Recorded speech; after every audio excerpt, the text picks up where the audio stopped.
Bienvenidas y bienvenidos al canal de Mateimática, donde intentaremos explicar todos los temas de matemática en solo 5 minutos. Pongan la pava que acá empieza función cuadrática. Función cuadrática parte 1. ¿Qué es lo que vamos a ver en este videito? Vamos a ver cuáles son los elementos de la función cuadrática. O sea, es la intro de todo este súper tema. Entonces, lo primero que tenemos que saber es que cuando graficamos una función cuadrática, su gráfico da una parábola o es una parábola. Y una parábola es esta belleza que acabo de dibujar.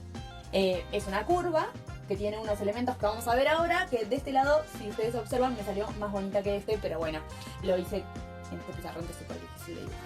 Entonces, este gráfico, esta curva se llama parábola, que ahí lo voy a anotar, y vamos a ir marcando algunos elementos que tiene. ¿Dale? Primero vamos a escribir el nombre.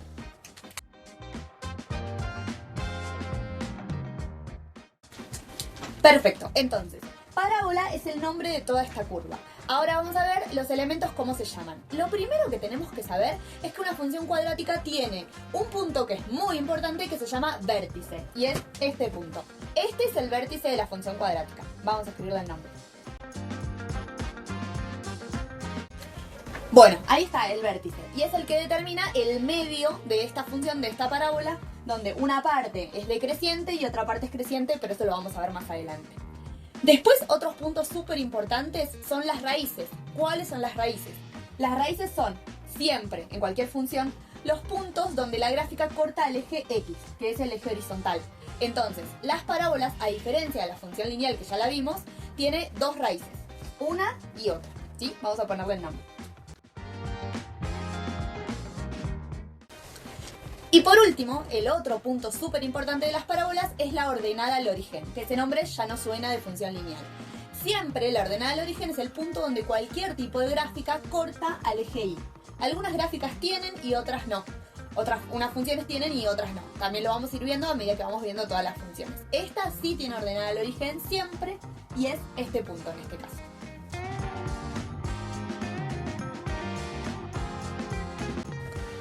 Bueno, me olvidé decirlo, este es un tema para matecitos cinturón naranja, aunque también se suele ver al principio en algunas universidades. Bueno, acá tenemos todos los elementos de la parábola, de la función cuadrática. Ahora vamos a poner acá cómo se escriben o cómo se dan sus coordenadas para que empecemos a verlas cuando veamos las tres maneras que tiene la función cuadrática de escribirse, que también lo vamos a ver en un ratito. Entonces acá voy a escribir a estos tres de qué manera matemática se escriben, ¿vale? Primero el vértice.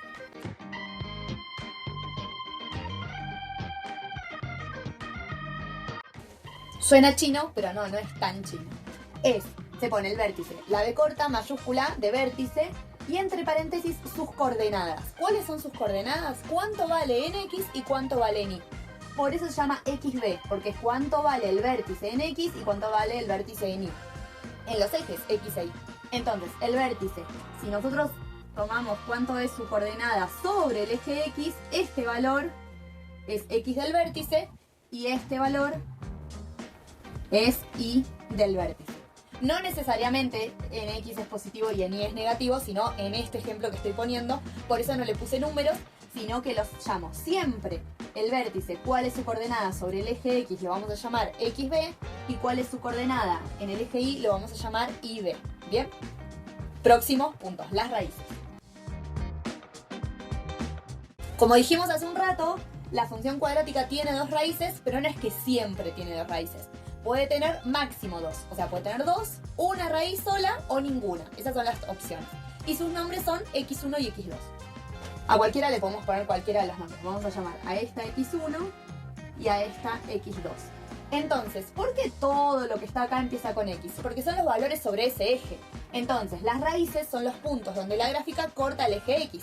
Por lo tanto, una se llama X1 y la otra se llama X2. Lo pongo acá. X1, X2. Y por último, la ordenada al origen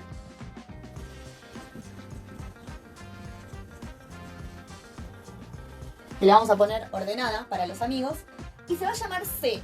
¿Por qué se va a llamar C? Un nombre tan extraño, ya lo vamos a ver cuando veamos los distintos tipos de expresión de la función cuadrática. Por ahora le voy a poner solo el nombrecito. Es una C minúscula. Y eso es todo por ahora. Esto es la intro de función cuadrática. Espero que les haya servido. Si la explicación que acabas de ver te sirvió, te gustó, te pareció copada o lo que sea, te pido por favor que te suscribas al canal de YouTube y nos sigas sigas en las redes, así nos ayudas a llegar a un montón más de personas. Gracias.